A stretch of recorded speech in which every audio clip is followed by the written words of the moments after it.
নমস্কার। আজকে পাঠ করতে চলেছি বিখ্যাত সাহিত্যিক বুদ্ধদেব বসুর লেখা একটি ছোট গল্প, মিস টমেটো। সঙ্গে থাকুন। রবিবারের সকাল। বটুকবাবু বাজারে চলেছেন।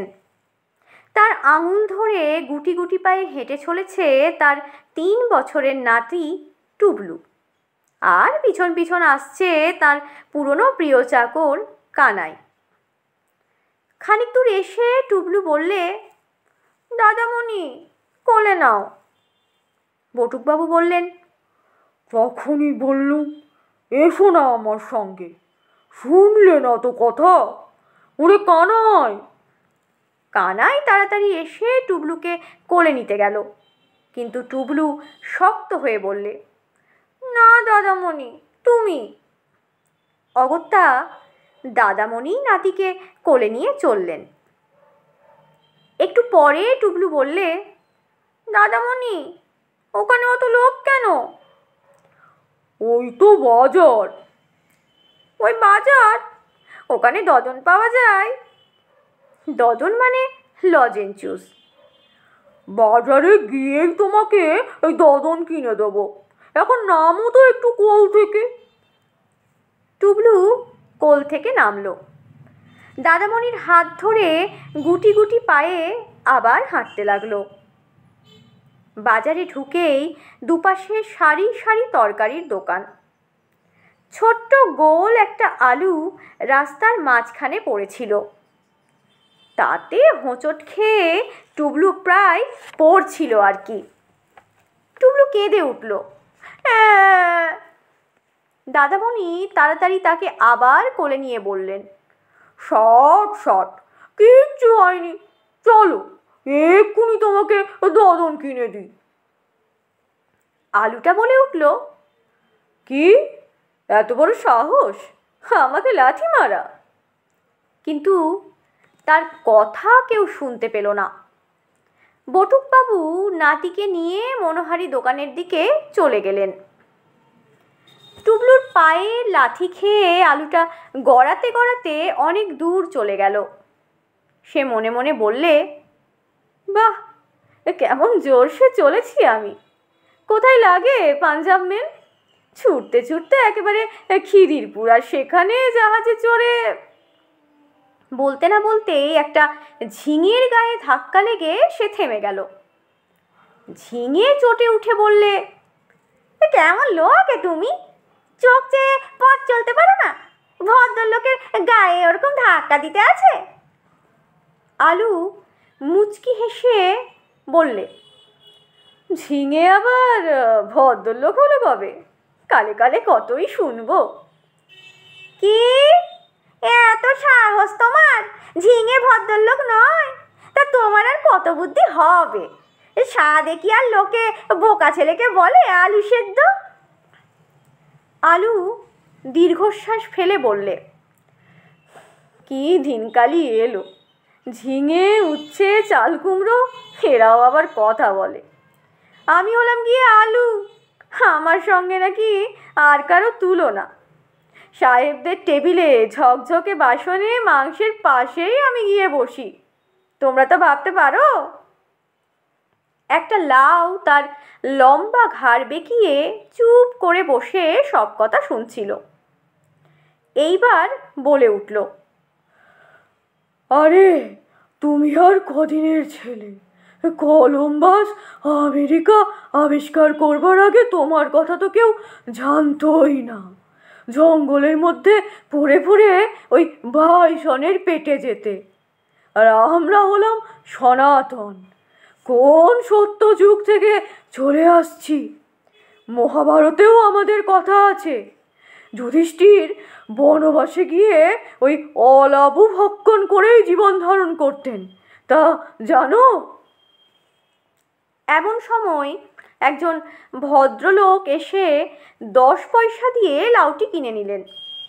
লাউ সগর্বে বাজারের ঝুলির মধ্যে ঢুকতে ঢুকতে বললে, দেখলে তো, তোমরা সবাই পড়ে রইলে, আমি চললুম।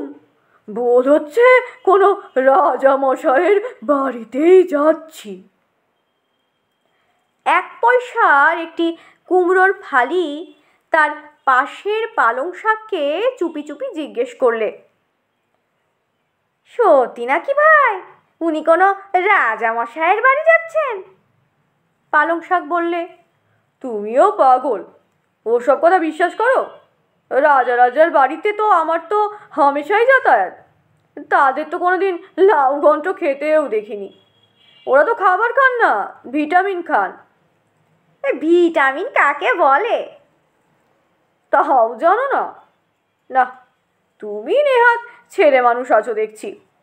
ভিটামিন হলো গিয়ে এই যে আমাকে দেখছো, আমি একেবারে ভিটামিনে ভর্তি। এ বি সি ডি ওই 4 রকমই আছে, তাই তো আমার কদর আজকাল এত বেড়ে গেছে। যাই বলো, বিজ্ঞানকে বাহবা দিতে হয়। কী সব আশ্চর্য আবিষ্কার, পালং শাকে ভিটামিন। কুমড়োর ফালি বললে, বিজ্ঞানের চেয়ে বড় জিনিস হচ্ছে কবিতা, আর আজকাল শুনছি আমাকে ছাড়া কবিতা লেখাই হয় না। কিরকম? আমার চেহারাখানা দেখছো না? ঠিক যেন দ্বিতীয়ার চাঁদ, ঠিক যেন কাস্তে। আগেকার দিনে চাঁদ ছাড়া কবিতা হতো না, এখন আবার শুনছি কাস্তেই এ যুগের চাঁদ। তা চাঁদই হোক আর কাস্তেই হোক, উপমা দিতে হলে ওই কুমড়োর ফালি, বুঝেছ? বাজে, সব বাজে কথা। কবিদের কথার কোনো মানে হয় না, ওরা সব বাজে ঝিঙে। বলেন পটল। শুনে ঝিঙে বলে উঠল, কি বললে? আমার সঙ্গে পটলের তুলনা? এত বড় কথা! পটল আর কাঁচকলা, এই দুটো জিনিস কি অসুখ না করলে কেউ খায়? একজন দোকানি 1 সের পটল পাল্লায় চড়াচ্ছিল। তার হাত থেকে ছিটকে এসে একটা পটল হাঁপাতে হাঁপাতে বললে, সাবধান, সাবধান বলছি, ফের ওরকম বলবি তো ঢু মেরে তোর মাথা ফাটিয়ে দেব। উফ, ঈশ্বর কেন যে ওই ঝিঙে জাতটা সৃষ্টি করেছিলেন? ঝিঙে চোখ কটমট করে বললে, তবে রে, এ মারবি নাকি? আয় না।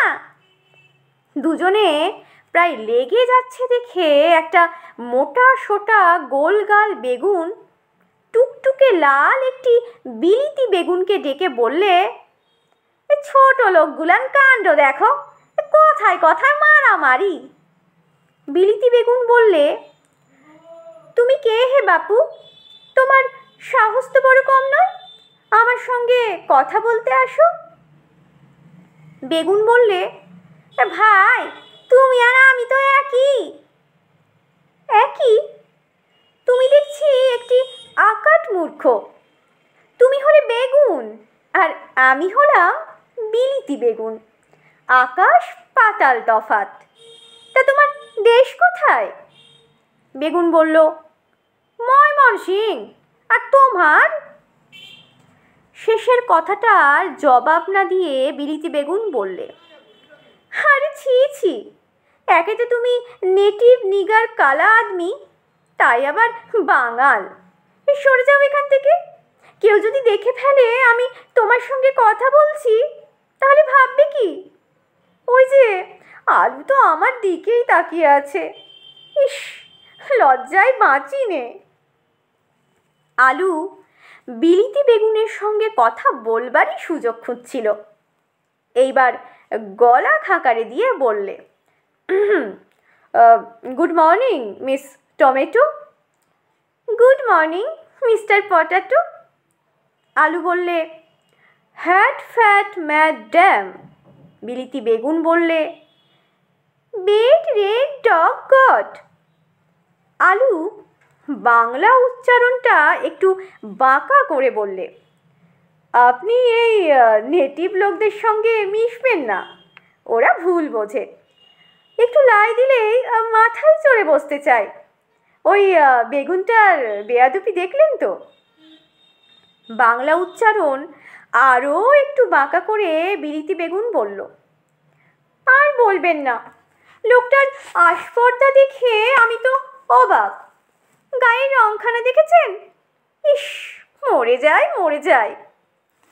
বলতে বলতে মিস টমেটো আরও টকটকে লাল হয়ে উঠলেন। আলু বললে, এসব নেটিভ বাজারে আমাদের আশায় অন্যায়। ইস, কি ঘিঞ্জি। আমরা থাকবো হক সাহেবের বাজারে, পাখার তলায় হাওয়া খাবো। মেম সাহেবরা তাদের ধপধপে সাদা হাতে আমাদের তুলে নিয়ে শুঁকবেন। তা তো নয়, যত রাজ্যের এই উচ্ছে, ঝিঙে, বেগুন বাঙালদের সঙ্গে ঘেঁষাঘেঁষি। এ বিষয়ে খবরের কাগজে চিঠি লেখা উচিত। নিশ্চয়ই উচিত। অত্যন্ত সরু ছুচালো গলায় বিলিতি বেগুন বলে উঠল, দেশের যে কি অবস্থা হচ্ছে দিন দিন, গভর্নমেন্টের কোনো বিষয়ে নজর নেই। মন্ত্রীরা সব করছেন কি? আলু বললে, উফ, কি গরম। একে তো আমাদের আদি নিবাস আমেরিকায়, তার উপরেই সেদিনই নৈনিতাল থেকে নেমে এসেছি। ঘামতে ঘামতে সারা হলাম। কোনো সাহেব বাড়ির রেফ্রিজারেটরে গিয়ে ঢুকতে পারলে বাঁচি, অথচ এরা সব গরমের কথা বলছে না একবার। সত্যি আমাদের সঙ্গে কি অন্য কারোর তুলনা হয়? আলু চারিদিকে তাকিয়ে বললে, শুনে রাখো সব, যে যেখানে আছো, মিস টমেটো আর মিস্টার পটাটো, আমরাই হলাম জগতের মধ্যে সবচেয়ে সেরা। আলু ভেবেছিল কথাটা বলবার সঙ্গে সঙ্গেই চারিদিকে খুব একটা চাঞ্চল্য শুরু হয়ে যাবে, কিন্তু সেরকম কিছুই হলো না। একটু পরে বটুকবাবু তার নাতিকে নিয়ে এসে সেখানে দাঁড়ালেন। এক সের টমেটো তার চাই। আলু দেখলে তার বন্ধুর সঙ্গে বিদায়ের সময় এলো। গ্যাঁট হয়ে দাঁড়িয়ে বললে, গুড বাই। গুড বাই বলে মিস টমেটো দাড়িপাল্লায় চড়লেন। টুবলু বললে, দাদামণি, এগুলো কি? এগুলোকে বিলিতি বেগুন বলে। বিলিতি বেগুন? আমাকে একটা দাও দাদামণি। দাদামণি মিস টমেটোকে টুবলুর হাতে দিলেন। মিস টমেটো ভাবলেন, ইস, ছেলেটার কি ভাগ্য, আজ আমাকে হাতে করে রাস্তা দিয়ে নিয়ে যাবে। যে ওকে দেখবে সেই হিংসে করবে। যাকগে, আমিও খুব গম্ভীর হয়ে বসে থাকব। লোকের কাছে সম্মান রেখে চলা চাই তো। রাস্তায় বেরিয়ে টুবলু বললে, দাদামণি, এটা দিয়ে কি হয়? ওটা খেতে হয়। খাবো আমি? এখন খেও না, বাড়ি গেলে তোমার মা ধুয়ে দেবেন, তারপর খেও। এ বুঝি ধুয়ে খেতে হয়? হ্যাঁ। না ধুয়ে খেলে কি হয় ও দাদামণি? টুবলু হঠাৎ কেঁদে উঠল। কি হলো আবার? ও পড়ে গেল? ও যাকে যাক, ওটা আর তুলো না, বাড়ি গিয়ে তোমাকে আরেকটা দেব। মিস টমেটো ভাবলেন, ওরা আমাকে রাস্তায় রেখে গেল যাতে সবাই আমাকে দেখতে পায়। রাস্তা দিয়ে যে যাবে সেই আমাকে দেখে বলবে, বাহ, কি সুন্দরী। আমার মতো সুন্দরী জগতে আর তো নেই। হঠাৎ কোত্থেকে একটা কাক এসে বিলিতি বেগুনকে ঠুকরে দিল। পাতলা চামড়া ছিঁড়ে ভেতরের লাল রস বেরিয়ে এলো। ইনি নিশ্চয় বৈজ্ঞানিক, মিস টমেটো মনে মনে ভাবলেন। আমাকে পরীক্ষা করে দেখবেন আমার ভেতর কি কি আছে, যার জন্য আমি এত সুন্দর হয়েছি। কাকটা আবার ঠক্কর দিল। এরা আমার পেট চিরে বের করছেন, লাগছে খুব, কিন্তু সুন্দরী হয়ে জন্মালে এসব কষ্ট তো সইতেই হয়। যাকে তাকে নিয়ে তো আর বৈজ্ঞানিকরা পরীক্ষা করেন না। আমি হলাম গিয়ে জগতের সেরা, সেই জন্যই তো। বলতে বলতে অহংকারে মিস টমেটো ঠাস করে ফেটে গেলেন।